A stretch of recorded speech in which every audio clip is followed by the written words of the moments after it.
What is up, bros? Me, Josh here. Today's video actually comes from the last video we did on the Sunray in the darkness, and this actually was brought up in the comments. If you guys missed my last video or my first video on this operation, it was how to 5-star and the strategy we used. And somebody Gordon brought up in the comments on if I could do a video on each ship and captain builds, and I figured that was a smart idea. I watched some streams yesterday and they were still having some trouble. This is a tough operation to do. It really, really is. Easily the hardest operation there is to do. And if I can help you guys give you some good captain builds and which upgrades to use, which modules to use, I'll definitely do that. So let's dive right into it, and hopefully this guys will help you 5-star. Remember, this is easily the hardest one, so if you can, get your clanmates, get your friends, as much coordination as possible. And like I said, I'll put down the link in below to show you the strategy and loadout we use to 5-star it. Feel free to use that as well. But let's dive into the captain skills. So the Hiroshima, which is a Gothic style Kagero tier 8 IJN destroyer, is going to be known for its torpedoes. So we'll dive into the modules first, and then I'll show you the captain skills I would use for this ship. So I think pretty easily, main armament mod 1. Your main thing is going to be your torpedo tubes, and your guns are going to be doing your damage. So mainly your torpedoes, of course, with its reload and everything like that. But this is going to be the main thing. You don't want those things to get knocked out at all. So you want them to be, you don't want them to get knocked out permanently or even temporarily, because it will throw off your ability to torpedo. So definitely main armament mod 1.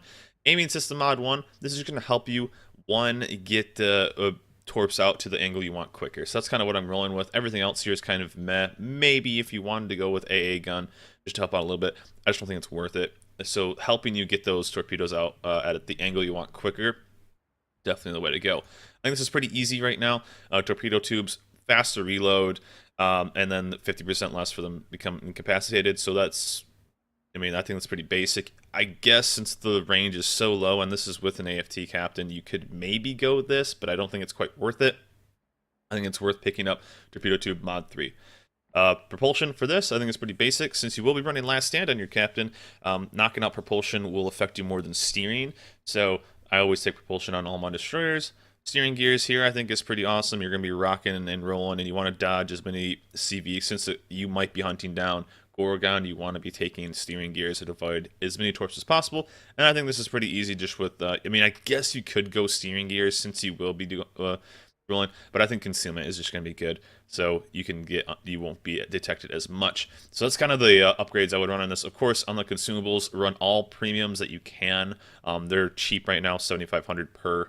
So at least the consumables, so the heals and or the guidance and the torpedo reload, as well as the speed boost and all that kind of stuff. You definitely want to be running these with the premium just to get that extra charge. So with the captain, now this is not like an IJN captain. This is purely a captain for this event, for this ship. So that's why it's going to look a little weird and a little different. So what I would normally take is priority target on any destroyer, but I'm going to switch over to preventive maintenance. Again, incapacitations are bad. You don't want them to happen. Last Stand is the first one I would pick up for sure. Superintendent and concealment. Those are probably my first 4. Now rolling back with the rest, since you get a 19-point captain. Jack of all trades is huge. Getting those consumables out as fast as possible, especially like torpedoes if you're going against Gorgon. Getting that going, getting the heal going. Faster torpedoes, again, torpedo armament right here. And then this is completely up to your playstyle. As you see, I don't have Adrenaline Rush, but I did take Advanced Firing Training. If you don't take Advanced Firing Training, you only have a 6-kilometer range on your guns. That's not very good. That's basically just a little over your concealment range. I think 7.2 is a lot more usable when it comes to the gun. Your guns aren't terrible, and it could help like stick a fire on Gorgon or stick a fire on somebody. So I went with AFT over let's say some other perks, because I want that little extra range. I feel like 6 just isn't enough. One thing you could drop it for is maybe like Adrenaline Rush and maybe Torpedo Acceleration, or Adrenaline Rush and maybe something else, maybe I don't even know, Adrenaline Rush and something else, or Demo Expert and something else. This is the build I would run for the Hiroshima, the tier 8 destroyer for the operation. So this is definitely what I would run. Feel free to use it. Again, I think AFT is maybe the thing you could change up, but I think 6 kilometers just isn't enough for its guns. The Civator is one of probably the most damage outputting ships in this operation. The thing can just crank. I've seen a million plus damage games with this, and this thing is absolutely nutty. I know in one operation we did, I had like almost 60 citadels with this thing. It's a chappy in the Gothic style, which looks very cool. And these are the modules I would run. Again, run as many premiums as you can on this. Luckily, there's only really one that you need to just to get the extra charge. But run premiums as much as you can. Like I said, they're pretty cheap right now.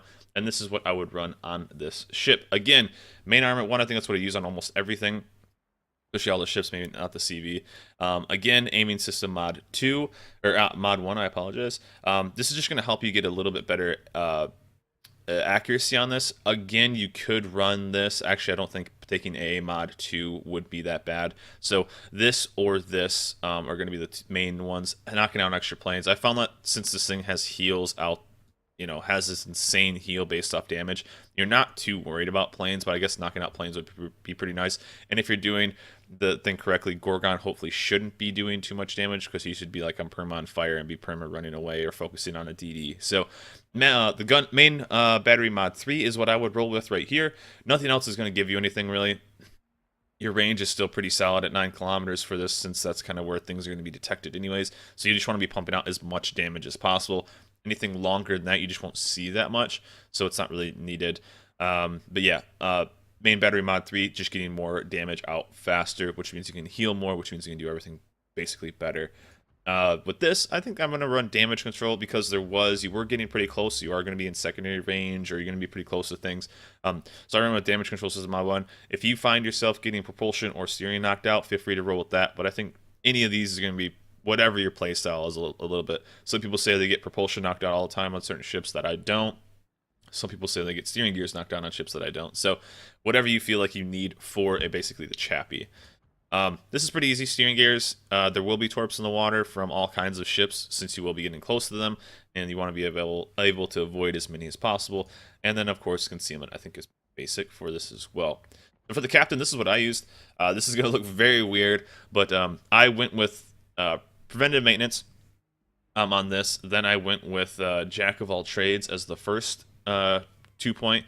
Then I picked up superintendent. This is pretty much going to be basic Jack of all trades and superintendent for basically every ship. You need these for every ship. You want the consumables to be as fast as possible, and then you want an extra charge on everything. So these are almost mandatory on all ships, even on CVs. And then I didn't even go with concealment. I didn't think it was needed, so I went with inertia fuse to be able to do more damage per salvo, since you will be shooting HE all the time. No, not all the time, but in most situations, especially against the other stuff. So inertia fuse is very good. Demo expert, pick that up. Adrenaline rush, expert marksmanship, and then I did pick up expert loader as well as priority target. You could easily pick up something else for this. Like if you wanted to pick up, you could probably switch out some points, maybe like expert marksmanship, expert loader, and priority target for concealment. You could easily drop that. I liked having extra marksmanship since you are changing targets so much, and expert loader since you are switching ammo a lot. I did like this, so it did kind of help pretty much. So in the run, but this is the build I ran on this. It was pretty damn effective. I ended up using the CV to basically 5-star, but this is the build I think works pretty well. There are a couple extra points you could kind of throw in some stuff. Like I said, if you want concealment, you could easily grab that. Now, the Magnus, one of the big bad battleships in this, one of the coolest looking things, and I think one of the cooler looking camos, especially when you are going with all of its animations with secondaries and whatnot.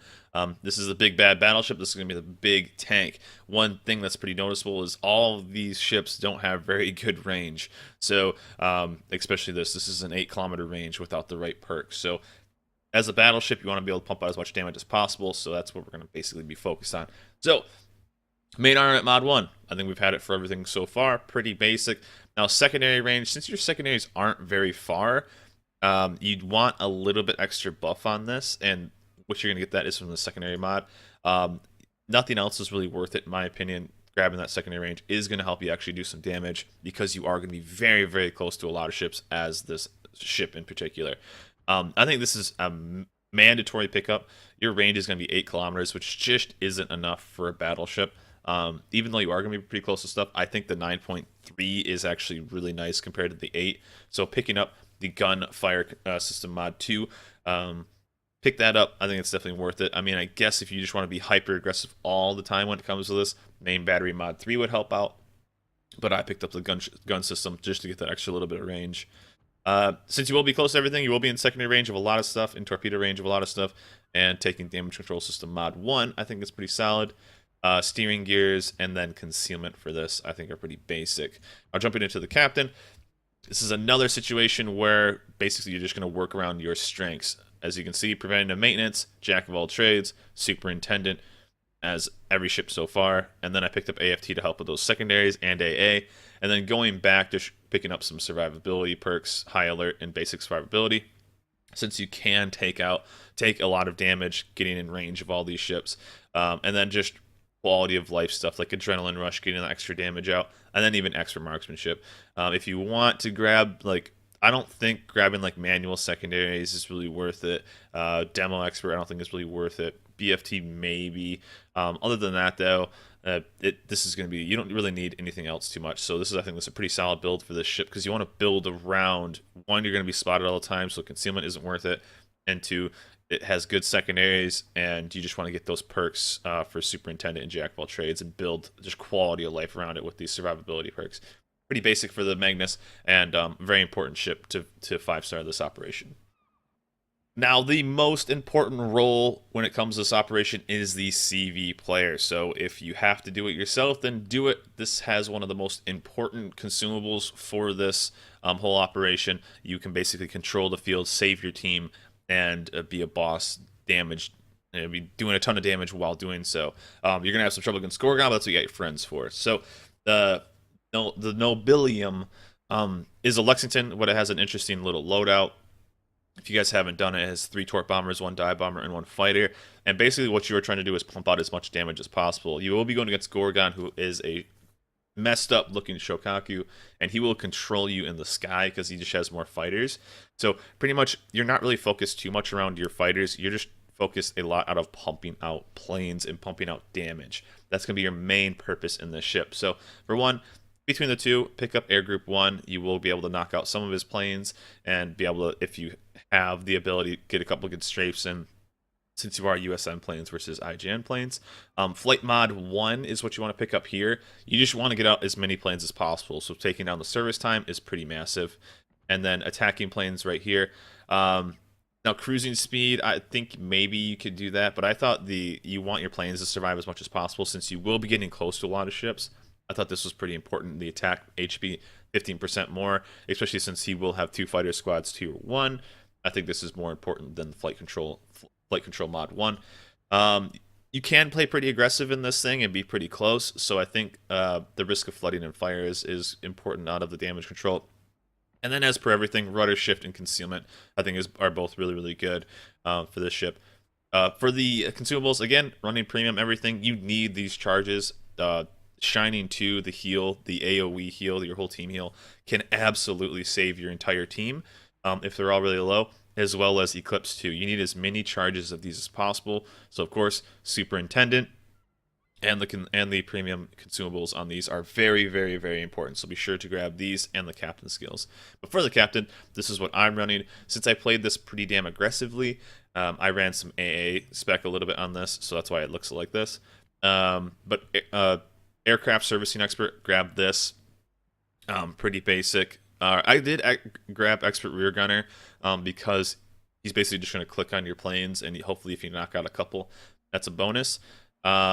As you can see, I didn't pick up Jack of all trades here because your concealment. This is the one ship I didn't, because your cooldowns are not that long. You have 20 seconds and you have 30 seconds. So since Eclipse is a 15-second active for 15 seconds, and this was such a small window, I didn't think I needed Jack of all trades for this. So this is basically the only one that I did. Of course, you could switch out Adrenaline Rush for Jack of all trades. That's a very easy flip. But since I played this ship relatively aggressively and was in gun range of certain ships for a while, I was able to use Adrenaline Rush a little bit on this. But the basic build is Aircraft Servicing Expert for number 2. Expert Rear Gunner, just picking that up to help out a little bit. Of course, Superintendent number 1. And then Air Supremacy at 4 first. And then I picked up Torpedo Armament. Since there are 3 Torp squads, you want them to get out as fast as possible, so it does help servicing time on that, so that's very important. Went back and picked up advanced firing training to help out a little bit with AA. Since you can drag some planes towards you, it's very important to knock out as many as possible. And then adrenaline rush for this. So that's going to be the builds I use for all the ships, guys, and this is going to hopefully work you out. Like I said, there are some flex points for each one of those builds. Switching out adrenaline rush for jack of all trades for the CV, and I think even on the cruiser, switching out a couple things for concealment if you want to. Like I said, these are what I use, and we 5-starred it pretty easily. So if you're having trouble and you need a better build, or better captain loadout, or upgrade ideas, consumable ideas, this is what I would run with. Hope this guys helps you get a 5-star in this operation. Get it while you can. Get those 5 crates. Get some permanent camos, which are pretty freaking cool, and have fun doing it. So hope this helps, guys. Remember, like, subscribe, and I'll see you guys next time.